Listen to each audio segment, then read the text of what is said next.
bonsoir, soyez les bienvenus dans 28 minutes et merci de votre fidélité. Un témoignage ce soir pour commencer. La mère de notre premier invité a disparu depuis 2 ans, jour pour jour, dans un camp de rééducation chinois, comme 900 000 autres membres de la minorité musulmane ouïghour, considérés comme déviants, suspectés de terrorisme et persécutés. Gulumar Aïtiwaji nous alerte.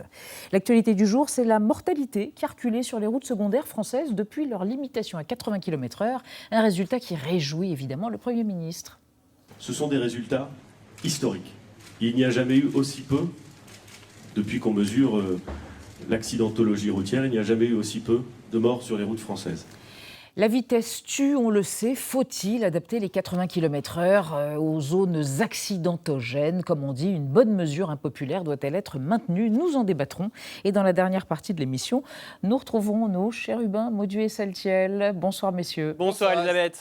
Au programme ce soir, Elisabeth, flashball, oui, grenade Xavier. de désencerclement, les armes de la police font polémique. Mais moi, je vais vous parler d'une arme beaucoup plus sympathique. C'est le bâton du policier, le bâton blanc. C'est le bâton blanc et c'est le bâton du sergent de ville dans Guignol. Exactement. Voilà, à tout à l'heure. Et vous, François? Je vais vous parler de matraquage de fausses informations par les réseaux. Ce n'est pas sur Facebook, ce n'est pas sur Twitter, mais c'est sur WhatsApp, une application qui, dans certains pays, est bien une arme de désinformation massive.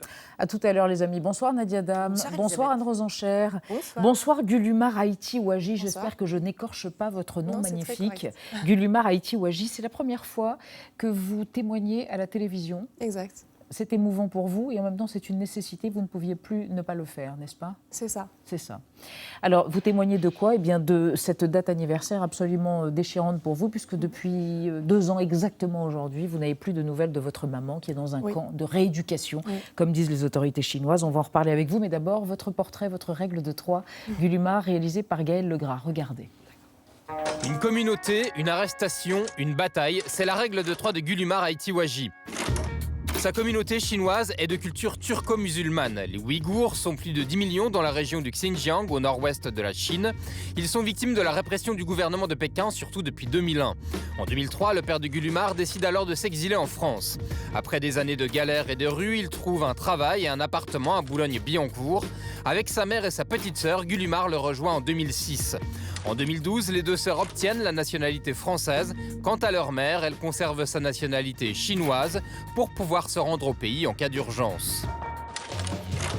L'arrestation a lieu le 29 janvier 2017. Après avoir été convaincu par son ancien patron, un ami de la famille, de revenir au Xinjiang pour, soi-disant, signer des papiers qui lui donneront droit à une retraite, sa maman est arrêtée dès son arrivée dans la ville de Karamaï.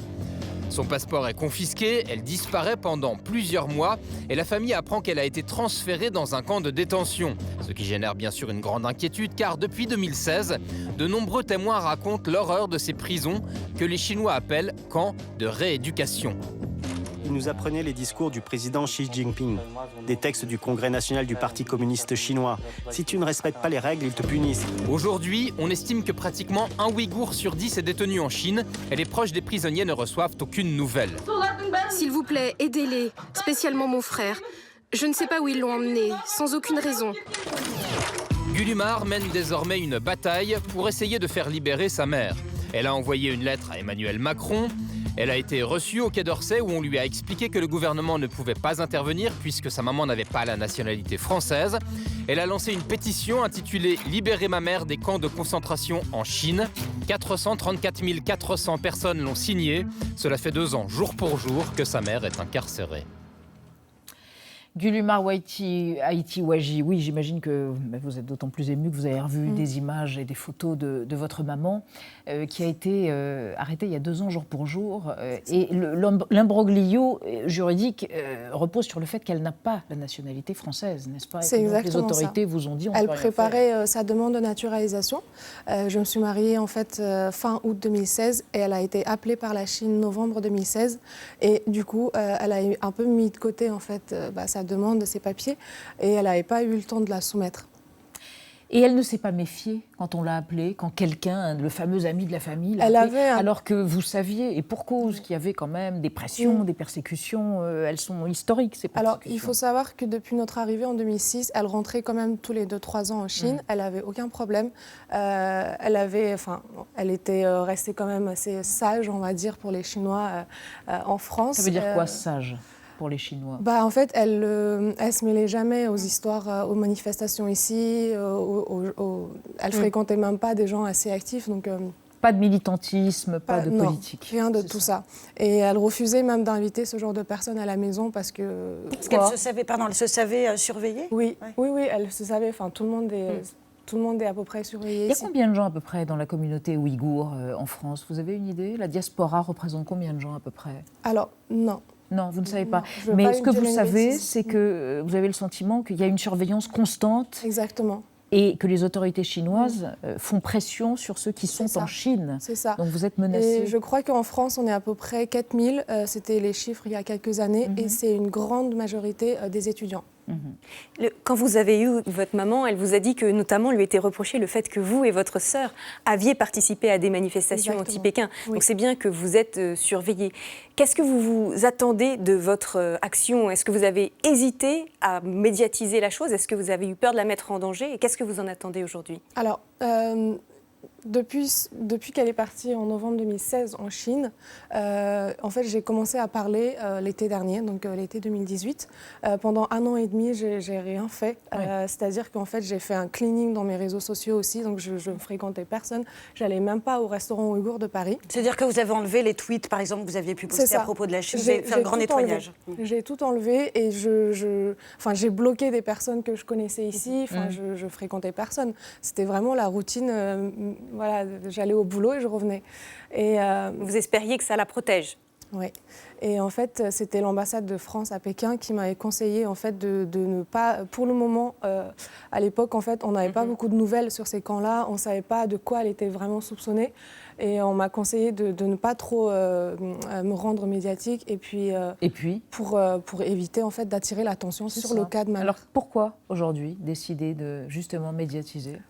Parce que vous n'avez plus de nouvelles, parce que vous ne savez pas de quoi elle est accusée. Parce qu'il ne s'agit plus juste de ma mère, justement. C'est ça. Il s'agit de qui? Il s'agit des 3 millions de personnes qui sont enfermées dans ces camps. Alors les chiffres diffèrent selon l'ONU, selon Human Rights Watch. 1 million, c'était en 2017. C'est ça. Et donc là, il y a eu des rafles massives avec ce que l'on appelle la stratégie du grand coup de filet, où on prend un nombre maximum de personnes. Et on il y a des photos avant, après, où les marchés, en fait, les marchés d'antan sont très vides maintenant. Donc il y a des drapeaux chinois partout. Et ça, c'est un paysage insupportable à voir. Alors, les conditions dans ces camps de rééducation, comme on dit, Nadia? Oui, on sait, ça fait pas très longtemps, on sait désormais à quoi ça ressemble, la vie dans ces camps, grâce aux rescapés qui ont le courage de témoigner auprès de la presse et des ONG. On a vu un homme dans la règle de 3 de Gaël Legras. Dans ces camps, la journée commençait à 5h du matin avec lever de drapeau dans la cellule, hymne chinois obligatoire. Si le détenu ne chante pas assez fort, il est sanctionné, il est puni en étant par exemple forcé à rester debout pendant des heures. La journée, elle est passée à réciter par cœur la pensée du président chinois, à critiquer la religion. Il faut apprendre des idéogrammes chinois. On regarde ad nauseam des vidéos de propagande. Les détenus, ce qu'on sait, en tout cas, ils seraient jusqu'à 40 par cellule, filmés en permanence avec des caméras de vidéosurveillance, privés de sommeil, autorisés à se laver une seule fois par mois. On l'a dit, le régime parle de camps de rééducation et même parfois de camps de formation. Comment faut-il les appeler? Comment est-ce que vous appelez ces camps et comment le droit international doit les nommer? Je les appelle des camps d'extermination. Pour moi, il y a plusieurs camps et le but de ces camps-là, c'est d'exterminer le peuple ouïghour, la culture, les autres, la culture et également physiquement. On y meurt? On meurt dans ces camps? On y meurt, oui. Et les corps ne sont pas rendus. Oui. Les crématoriums sont en constante construction. Donc, oui, non, mais on ne gaze pas les gens quand même, juste pour... non. Non, pas que je sache, pas encore. Non, il faut quand même faire le distinguo pour notre... Exactement, oui. Mais depuis 1950, les Han, donc les Chinois, se livrent à une persécution des bouddhistes tibétains. Ça participe de la même tentative ou volonté de purification, de corriger les déviances, cette action de persécution contre la communauté ouïghour. Comment l'analysez-vous? On retrouve les similitudes en fait dans le traitement en fait de ces deux régions-là, parce qu'en fait c'est en août 2016 que le préfet de la région est arrivé après ces 5 années de fonction dans le Tibet. Est-ce que vous avez peur d'être à votre tour menacée, soumise à des pressions? Non. Non? Non, pas du tout. Pourquoi? Je ne suis pas venue en France pour avoir peur. Mais certains de vos compatriotes, dans la diaspora, Ils ont ont dit peur, lors je de peux témoignages qu'ils avaient peur parce qu'on avait fait des pressions sur leur Je peux famille. comprendre. Pendant 1 an et demi, j'avais peur. Donc je peux comprendre, je ne suis personne pour juger ces gens-là. Et pourquoi n'avez-vous plus peur? Parce que avoir des nouvelles de votre mère... D'abord, vous êtes française, et puis avoir des nouvelles de votre mère est plus important que... C'est ça. Où en êtes-vous avec vos discussions, vos implorations auprès du gouvernement français? Alors, votre lettre? Je rends assez souvent visite en fait au Quai d'Orsay, donc il y a une équipe qui suit l'affaire depuis le début.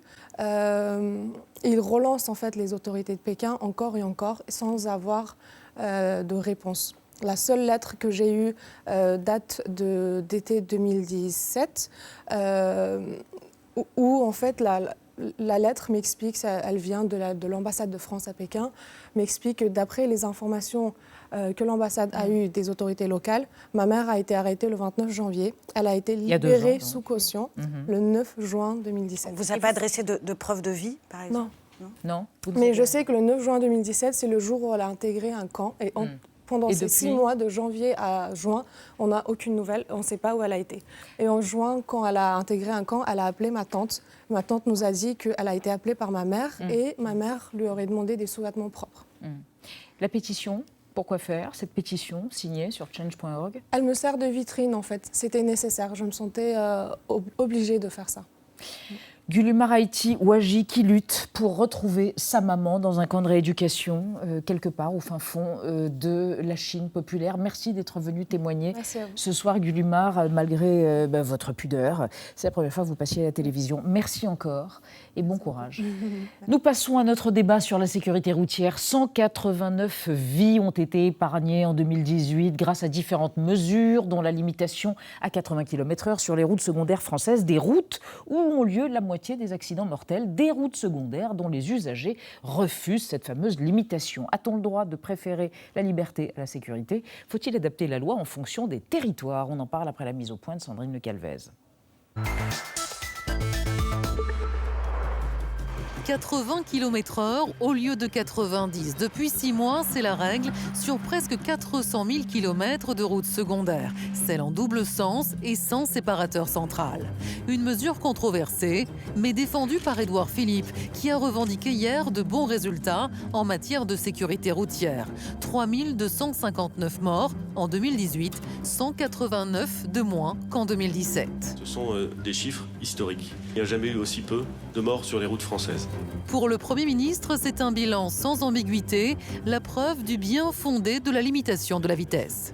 Il est tout à fait légitime de discuter de ce sujet, mais qu'il serait fou de baisser le niveau d'ambition. Une réponse à tous ceux qui réclament le retour des 90 km/h. Cette revendication, qui a été l'un des détonateurs de la crise des Gilets jaunes, s'est invitée dans le grand débat national. Un sujet tellement sensible qu'Emmanuel Macron, parti à la reconquête des Français, marche sur des œufs, comme jeudi dernier à Bourg-de-Péage dans la Drôme. On oublie, il y a 20 ans, on a râlé tout autant quand il a fallu mettre la ceinture. Ah oui, moi je me souviens, vous vous souvenez? Et maintenant, personne ne penserait pas mettre la ceinture. Bon, après, ce qui est vrai, c'est que selon le terrain, il y a des routes, on peut dépasser, c'est pas risqué. Il faut peut-être donner de la souplesse au plus près du terrain, vous avez raison. Dans les années 70, un petit clic valait mieux qu'un grand choc. Aujourd'hui, une marche arrière vaut semble-t-il mieux qu'une sortie de route politique. Emmanuel Macron est prêt à des concessions en prônant le cas par cas réclamé par les élus locaux. Alors cette limitation à 80 km/h, si impopulaire, faut-il la maintenir, l'assouplir ou la supprimer? Doit-on protéger les automobilistes malgré eux? Anne Lavaux, bonsoir. Vous êtes déléguée générale de l'association Prévention Routière. Selon vous, les habitants des zones périphériques, en France, bien sûr, ont pris cette mesure de limitation à 80 km/h contre eux, alors que c'est eux qui sont les plus en danger, et c'est donc eux que les 80 km/h protègent. Patrick Poncet, bonsoir, vous êtes géographe. Selon vous, les décideurs qui habitent au cœur des villes, en l'occurrence Paris, j'imagine, n'ont pas compris le rôle de la vitesse dans notre société. En zone rurale, elle représente un élément fondamental de la liberté personnelle et de la géographie. Mathieu Flonneau, enfin, bonsoir monsieur, historien des mobilités et de l'automobilisme. d'automobilisme. Je ne savais même pas qu'il y avait une histoire des mobilités et vous de explique. l'automobilisme. Vous enseignez justement cette matière à l'université Paris 1. Vous estimez que limiter la vitesse à 80 km/h contribue à diminuer le nombre de morts, mais l'appliquer de façon universelle, c'est oublier la diversité des territoires et le rôle social et politique de la voiture. Vous ne vous mouillez pas, un peu oui, un peu non. Hein ? On va un petit peu explorer toutes ces questions, mais d'abord, on démarre avec la première question de notre débat que vous avez sélectionnée parmi celles de nos spectateurs, Nadia. Exactement, c'est un téléspectateur qui vous demande ceci. Si le passage à 80 km/h est efficace, donc comme on le dit, pourquoi ne pas passer à 70 km/h ou même à 60 km/h Patrick Poncet, je pense qu'il est un peu ironique et moqueur, mais moi je vais le prendre au premier degré parce qu'il y a certains de nos voisins européens, je pense à la Suède ou aux Pays-Bas, qui sont allés plus loin et qui ont effectivement limité la vitesse à 60 ou 70 dans certaines zones. Est-ce que c'est la prochaine étape ?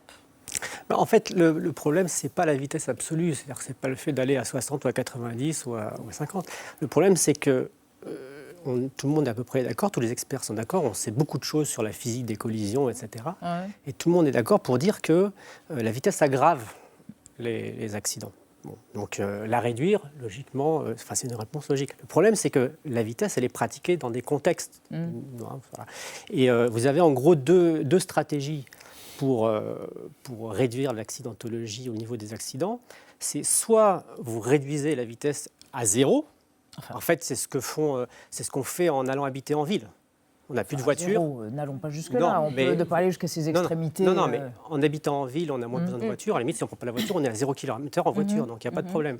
Donc naturellement, il y a un mouvement avec l'urbanisation qui réduit la vitesse. Et par ailleurs, il y a une autre solution qui consiste à ce que tout le monde aille à la même vitesse dans la même direction. Et ça s'appelle l'autoroute. Oui. Voilà. Donc cette mesure-là, elle est assez sensée, elle est assez logique. Elle consiste à dire, comme on ne peut pas mettre des autoroutes partout, on va voir là où effectivement il y a des routes qui ne ressemblent pas à des autoroutes. Donc les routes secondaires. Voilà, les routes secondaires sans séparation intermédiaire, étroite, sinueuse, etc. Où on va réduire la vitesse un peu. Et c'est vrai que les statistiques qui nous ont été présentées, on pourra voir, enfin, elles sont assez probantes. Le seul truc, c'est qu'il était prévu qu'elles soient analysées, ces statistiques, dans 2 ans. Oui, là, on a seulement 6 mois de recul. Hein. Donc on peut se poser la question de pourquoi est-ce que, alors qu'elles sont bonnes maintenant, on décide de les sortir. Voilà, moi j'ai une idée. Vous avez une réponse à votre propre question, j'imagine. On en parlera tout à l'heure. On a tous sans doute la même réponse. Alors, le chiffre du jour, justement. Justement, 116, parce que c'est 116 vies qui auraient été sauvées et épargnées grâce aux 80 km/h. C'est le Premier ministre qui les a reliés directement hier. Donc c'est pour ça, c'est la question que j'allais vous poser, Anne Lavaux. Comment on fait ce calcul de lien direct entre le passage aux 80 km/h et les vies épargnées ? Alors, moi, je ne suis pas la sécurité routière. Non, mais vous êtes je suis l'association Prévention routière. Donc, je vais vous répondre, pas forcément avec les arguments qui seraient ceux du gouvernement qui sont à l'origine de ces chiffres. C'est quasiment une question technique. Ce qui a été fait, d'après ce que j'ai compris et d'après ce que j'ai lu dans le dossier de presse, comme tout à chacun, c'est que les experts du CEREMA, donc, qui sont nos experts nationaux de tout ce qui se passe sur la route, ont repris l'accidentalité sur 5 ans sur les routes secondaires. Et puis, ils ont regardé l'accidentalité en 2018 sur les routes secondaires et ils ont fait une estimation du nombre de vies sauvées sur les routes secondaires. Là où vous avez tout à fait raison, c'est qu'aujourd'hui, on dit route secondaire, hop, tout de suite, on pense à 80. Mais il ne faut pas oublier qu'il y a eu, depuis le 1er janvier 2015, 3 CISR, des conseils interministériels à la sécurité routière, qui ensemble ont proposé à peu près une centaine de mesures et que depuis un certain temps, il y a des mesures qui sont mises en place. Comme par exemple, j'en citerai une ou deux pour ne pas occuper le terrain trop longtemps. Une ou deux. La première, c'est la fin de l'impunité des personnes qui conduisent des véhicules de fonction ou de service. Ça, c'était 1er janvier 2017. La deuxième ? La seconde, c'est la vidéo-verbalisation d'un certain nombre d'infractions, comme le port de la ceinture ou l'usage du téléphone. C'est ça. Oui, mais alors justement, tout ce qui est la vidéo-verbalisation, etc., on a vu que les radars, alors on a dit que la mesure avait été très suivie, mais 60% des radars sur ces routes secondaires ont été mis hors service. Alors comment est-ce qu'on peut mesurer la réalité de ce suivi ? Parce qu'ils ont été mis hors service par des vandales qui étaient contre le Vous passage. adressez à moi, donc le suivi Oui. sur la destruction des radars. Là, je dirais qu'il y a un prurite pujadiste, mais qui sort de la problématique tout de suite. Là, c'est la question. Pujadiste, vous y allez fort. Bien sûr, même. oui, je pense que c'est scandaleux de Oui, détruire des radars, et que là, vous avez un outil de sécurité routière qui faisait ses preuves dans une relative acceptation sociale, mais que le contexte actuel des Gilets jaunes les rend inacceptables, parce qu'on est dans une logique qui dépasse de beaucoup la culture routière. Mais précisément, pour répondre à votre première interpellation, je ne suis pas contre l'archaïsation de la culture routière. C'est-à-dire que je pense. L'archaïsation. Oui, je pense que. Expliquez-nous ce que veut dire l'archaïsation. Il y a une loi d'orientation sur les mobilités qui est en gestation, Oui. et au départ, on ne calculait pas la route. Oui. C'est-à-dire que la route est présumée anti-écologique et éventuellement n'a pas cette vertu de sauver des vies, naturellement. Et donc, partant de là, il faut remettre la route avec l'effet de réel que les Gilets jaunes apportent dans l'équilibre des mobilités générales. Et la route a une légitimité. Cette légitimité, elle a aussi un coût, et il est légitime que la route paye, mais qu'elle paye plus que d'autres modes de transport et qu'elle soit rendue archaïque, d'où l'expression, eh bien je pense qu'il y a là une forme d'injustice que les territoires nous rappellent. Et effectivement, cette mesure du 80 km/h, sans doute s'oriente-t-on vers là, c'est-à-dire vers un effet de réel et des adaptations pragmatiques. Elle ne peut pas être universelle. Elle ne peut pas être universelle. C'est-à-dire qu'il faut calculer véritablement avec une accidentologie serrée, et c'est possible, avec un discours scientifique structuré. Il y a des zones, effectivement, où le 80 peut être maintenu, voire abaissé, et il y a des zones où, éventuellement, l'on peut revenir au 90. Bref, être pragmatique. D'accord. La ceinture de sécurité, c'est universel, mais pas les 80 km/h, donc il faut faire en fonction des zones, c'est ça La ceinture de sécurité, ça concerne qu'un dispositif technique qui consiste à ne pas passer à travers le pare-brise. La voiture, la route, c'est un dispositif partagé, un espace public. Effectivement, la collision frontale, c'est avec quelqu'un d'autre. En fait, que les gens se tuent eux-mêmes, à la limite, dans un platane, c'est une chose, mais qu'ils encadrent une famille avec des enfants en face, c'est un peu simple. Est-ce que c'est pas sur ces routes secondaires, précisément, qu'il y a le plus d'accidents justement, la moitié des accidents mortels sur les routes secondaires Mais on peut se françaises. demander pourquoi on n'a pas fait une expérimentation, justement, dans les départements comme la Lozère, l'Aveyron, la Haute-Loire, où il y avait une accidentologie très bien localisée, uniquement sur ces routes. Vraiment, le sujet, c'est est-ce qu'on peut arriver enfin en France à avoir une démocratie mature où on expérimente avant de faire des oukases et de se rendre compte après coup que, il aurait peut-être fallu un peu regarder comment ça se passe et à construire une légitimité, en fait. Parce que Pourquoi ça n'est pas légitime? Parce que ça vient de la métropole, comme vous disiez, c'est une décision prise à Paris par des gens qui ne connaissent pas... Je pense même pas. Je pense même... Enfin, ils n'ont peut-être pas perçu à quel point... En tout cas, le ressenti sur le terrain est celui-là, et ça, on ne peut pas l'enlever mais au mouvement actuel. Il y a plusieurs choses. D'abord, c'est une mesure qui est parmi 18 mesures. Ça date du Conseil interministériel, Comité interministériel de la sécurité routière. Voilà, 9 janvier, ça a un an. Il y avait 18 mesures, c'est une parmi d'autres. Elle pèse lourd, mais peut-être pas tant que ça. Symbolique, en tout cas, reprise symboliquement. C'était la mesure 5. Il y avait une mesure 6 qui était la régulation dynamique des vitesses, c'est-à-dire le contraire. C'est-à-dire on regarde en fonction de l'heure et en fonction de la fréquentation, on adapte la vitesse. Mais il faut des radars pour ça, non? Oui, non, mais on peut avoir des dispositifs. Mais ce que je veux dire, c'est que c'est l'inverse absolu. C'est-à-dire qu'on regarde précisément ce qui se passe quelque part plutôt que d'avoir une loi générale. Celle-là, on n'en parle jamais. Et puis par ailleurs, il y avait aussi la mise à disposition des citoyens d'une carte des radars, des accidents et des amendes. Anne Lavaux, sur ces préconisations et ce diagnostic. Oui, j'imagine. Je ne suis pas d'accord avec messieurs, parce que, en réalité, en matière de prévention et de sécurité routière, ce que nous disent les Français, notre association, elle est dans 96 départements et on fait 40 000 actions par an. Partout. Donc, on fait grand débat sur le sujet un peu en permanence. Et donc, qu'est-ce que nous disent les Français? Nous, ils nous disent, on ne sait jamais à quelle vitesse il faut rouler. Et ils nous disent déjà avant. Imaginez si dans chaque département, la règle est différente.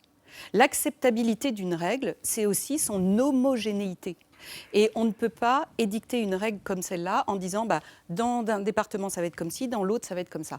En revanche, là où je suis d'accord avec messieurs, c'est que globalement en France, en 2017, on était à 54 tués par million d'habitants. Ici à Paris, là où sont les studios, on est à 17 tués par million d'habitants.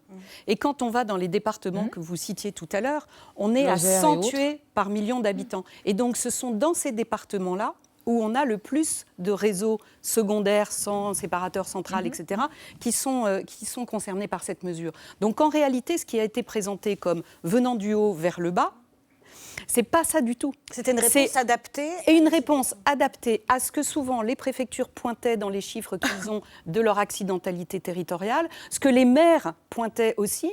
Et les maires ont beaucoup agi sur ce sujet-là. Et donc, en fait, moi, je ne sais pas comment ça s'est passé au niveau politique, mais ça s'est mal passé parce qu'on n'a pas su réconcilier ces deux discours-là. Mais la réalité, elle est sur le terrain, et c'est sur le terrain que les vies vont être sauvées. Alors, faites-nous écouter une députée européenne Je vais vous faire qui veut écouter parler du terrain. Rachida Dati, qui propose une solution à la carte pour sortir de l'impasse politique. Laissons aux patrons des départements, aux présidents des départements, en association avec les élus locaux et les associations de victimes, prendre leurs responsabilités sur les tronçons qui nécessitent d'avoir 80 km/h, sans doute est-ce nécessaire, on voit les résultats, et d'autres peut-être pas. Et comme ça libère aussi des gens qui ont besoin de travailler, des gens dont l'activité dépend essentiellement de la route. Alors Mathieu Flonneau, faut-il sortir du mal par le girondisme, c'est-à-dire faire... Mais il me semble qu'il y a un retour effectivement à cette idée d'une équité républicaine aussi, des contraintes sur les territoires. Je pense que ça a été dit, on ne roule pas de la même façon dans les métropoles. L'abaissement de la vitesse par exemple sur le périphérique parisien a eu une vertu. L'abaissement de 90 à 70 il y a quelques années a eu la vertu paradoxale de le rendre plus fluide. Bon, c'est un exemple, mais nous sommes dans zone urbaine, voire périurbaine très dense.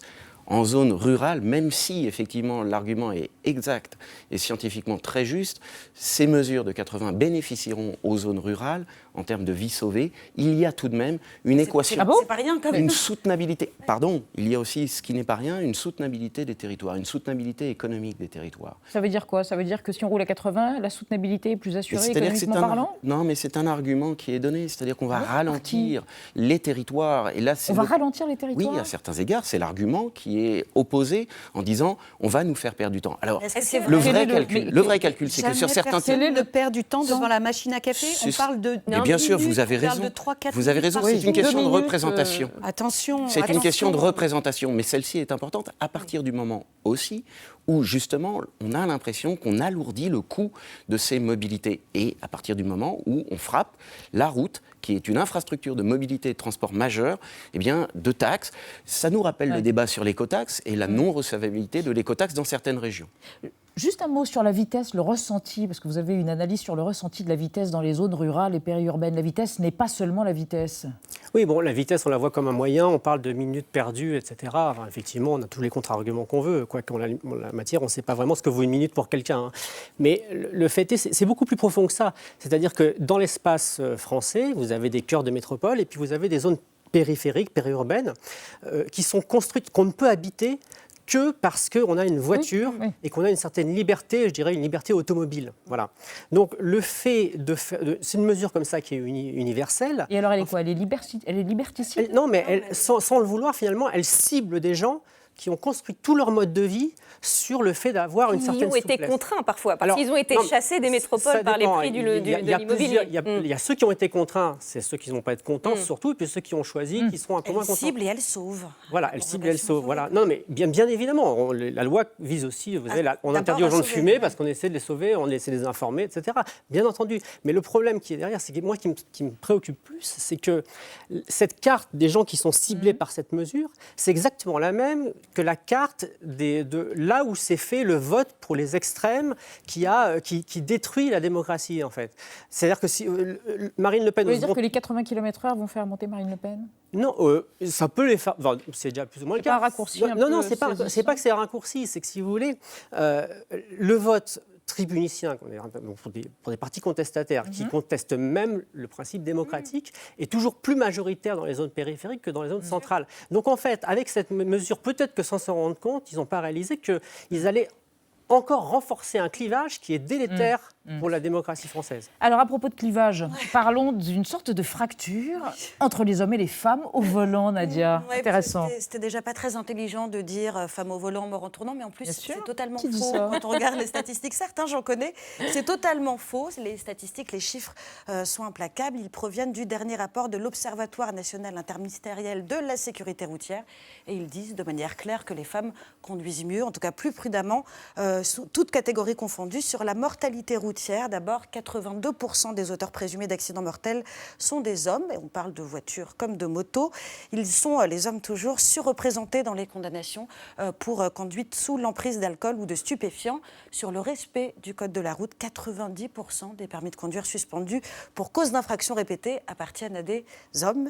91% des personnes condamnées pour conduite sans permis sont des hommes. Et enfin, pour ce qui est de la vitesse, puisqu'on en parlait, les femmes enfreignent les limitations de vitesse 2 fois moins que les hommes. Alors ça explique certainement que lorsqu'on a mené des sondages, les femmes étaient davantage favorables à la limitation de vitesse que les hommes. Et à ceux, on les connaît aussi, qui seraient tentés de rétorquer qu'on obtient ces chiffres simplement parce que les femmes conduisent moins que les hommes. La réponse est non, puisque le kilométrage est à peu près équivalent entre les hommes et les femmes.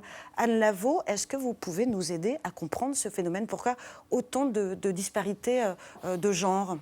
J'ai même rajouté quelque chose, c'est que dans les 18% de femmes victimes sur la route, elles le sont souvent par des hommes, en tant que passagères, avec un conducteur qui était fautif. Et alors ça tient à quoi? Ça tient à un discours, alors ça tient des représentations, une manière dont on en parle aux enfants, aux garçons, ça tient à un rapport au risque, ça tient à énormément de choses.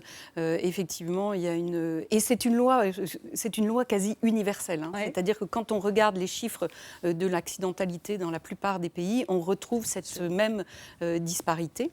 Ça tient peut-être à une chose, alors messieurs, excusez-moi, je vais caricaturer peut-être, mais de manière générale, on dit qu'en France, le conducteur, j'englobe la conductrice quand je dis le conducteur, mais la personne qui se place au volant, elle surestime ses capacités, elle sous-estime l'environnement, donc le facteur environnemental, donc le danger, et elle reporte sur son voisin ou sur un tiers les éventuelles fautes qu'elle pourrait commettre au volant.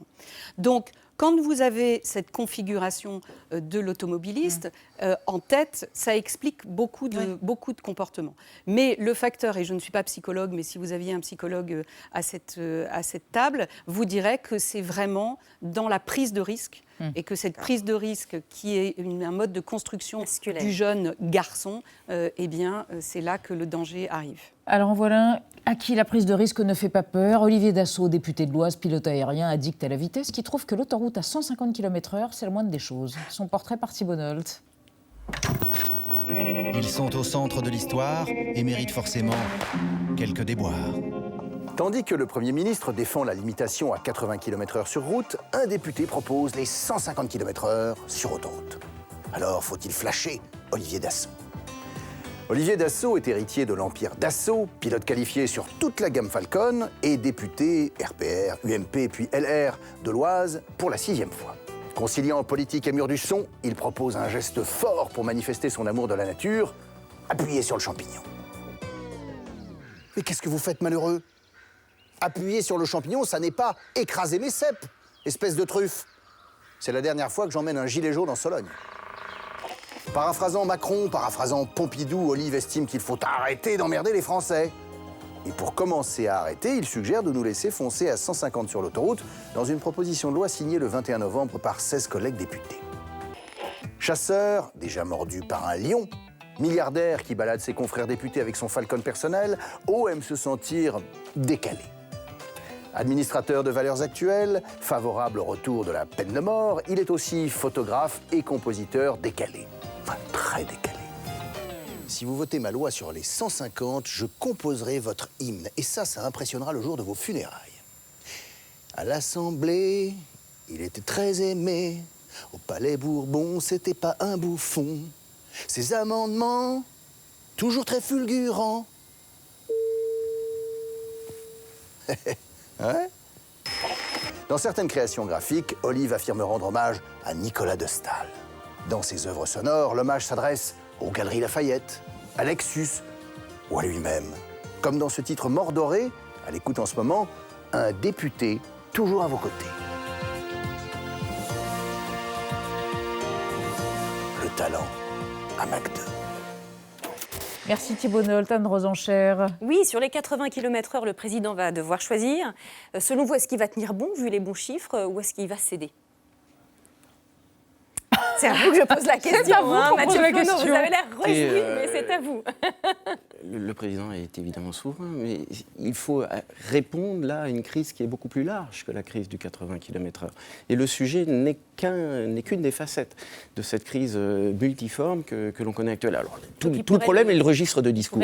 Sur la sécurité routière, c'est une question d'éthique. Et donc il faut être ferme sur certains principes. Et on l'a accordé à Jacques Chirac lorsqu'il avait lancé justement avec Nicolas Sarkozy, ministre de l'Intérieur, le contrôle sanction automatique. Il n'y avait plus de possibilité d'échapper à l'amende. Est-ce qu'il faut faire de la politique avec les vies humaines? Est-ce que c'est un sujet non, mais évidemment sur lequel non. on peut... C'est une variable totalement d'ajustement, contraire à ma les vies vision éthique du sujet. Simplement, il s'agit de pratiquer de façon intelligente la culture routière, de ne pas la reléguer dans quelque chose qui laisserait les citoyens à un deuxième rang. Il faut les réintégrer et l'automobile fait république. L'automobilisme fait république. Il y a une épaisseur culturelle, patrimoniale, sociale et évidemment économique à ce sujet. Eh bien donc, c'est une mesure qui probablement sera ajustée avec bon sens. Mais la règle, et je m'en tiens aussi à ce qui a été dit tout à l'heure, l'univocité est importante. Donc ça doit être présenté comme des exceptions à la règle. Merci à vous trois. La suite avec messieurs Mauduit et Saltiel à propos des terribles lanceurs de balles de défense et des grenades de désencerclement. Il est loin le temps où le sergent de ville avait un petit bâton comme chez Guignol. On évoquera aussi les mesurettes prises par la messagerie WhatsApp et Facebook, donc qui la possèdent, contre la désinformation virale. Mais d'abord désintox ce soir dans le collimateur de la brigade de détection des infox, l'installation du compteur électrique Linky qui pose problème. Une décision de justice donnant tort à Enedis autorise-t-elle de fait les habitants d'une petite commune normande à refuser les compteurs Linky? C'est ce qu'ont écrit plusieurs médias à propos des nouveaux compteurs électriques dits intelligents qui font l'objet d'une très vive contestation depuis qu'ils sont déployés en France. Les habitants de Romilly-sur-Andelle dans l'Eure peuvent choisir s'ils veulent ou non un compteur Linky, annonce France Bleu. Le 14 janvier 2019, le tribunal administratif de Rouen a donné raison à la ville de Romilly-sur-Andelle dans le conflit qui l'opposait à la société Enedis, affirme France 3. Une information reprise aussitôt par les opposants au compteur. En réalité, les journalistes ont lu un peu trop vite la décision du tribunal administratif rendue mi-janvier. En fait, le fournisseur d'électricité avait attaqué la petite commune de l'Eure en demandant l'annulation de la décision du 4 avril. De quelle décision s'agit-il? D'une lettre envoyée par le maire de Romilly-sur-Andelle demandant aux gestionnaires d'électricité d'octroyer la possibilité aux administrés de la commune de refuser le compteur. Et c'est là que le tribunal administratif intervient. Au lieu de juger que les habitants peuvent dire non à Linky, les juges ont considéré que la demande formulée dans la lettre n'a pas la portée d'une décision et ont donc jugé irrecevable la demande d'Enedis. Ce qui ne signifie pas que les communes peuvent refuser Linky. Ainsi, ces derniers mois, des conseils municipaux qui ont pris des arrêtés contre la pose des compteurs ont été déboutés par la justice et cette dernière décision n'y changera rien.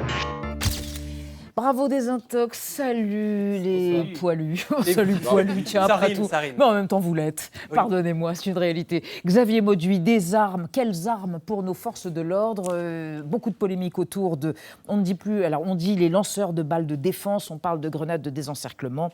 Elles font plus que polémique. Vous avez eu envie de revenir à une forme d'arme archaïque, comme disait notre invité du débat. L'archaïsation de l'arme des forces de l'ordre, le bâton. Le bâton, oui. En 1896, le préfet de police de Paris, Louis Lépine, offre à ses agents une arme redoutable, c'est le bâton. Eh oui, le bâton, parce que jusqu'alors, les policiers n'avaient pas vraiment d'armes attitrées. Puis alors, le revolver était très marginal. Non, voici le bâton blanc avec souvent une poignée de couleurs différentes qui devient, dans la panoplie du policier, indispensable, à l'instar du képi, de la cape ou du sifflet. Ce bon petit bâton, à l'origine, est mis en place pour réguler la circulation des voitures hippomobiles, mais quand le policier se trouve face à un gredin, un malfrat, un garnement, un apache, un manifestant, pire, un anarchiste, eh bien, ce bâton devient une terrible matraque et ce bâton intéresse vraiment. D'ailleurs, en 1914, il y a un criminologue qui s'appelle Rodolphe Archibald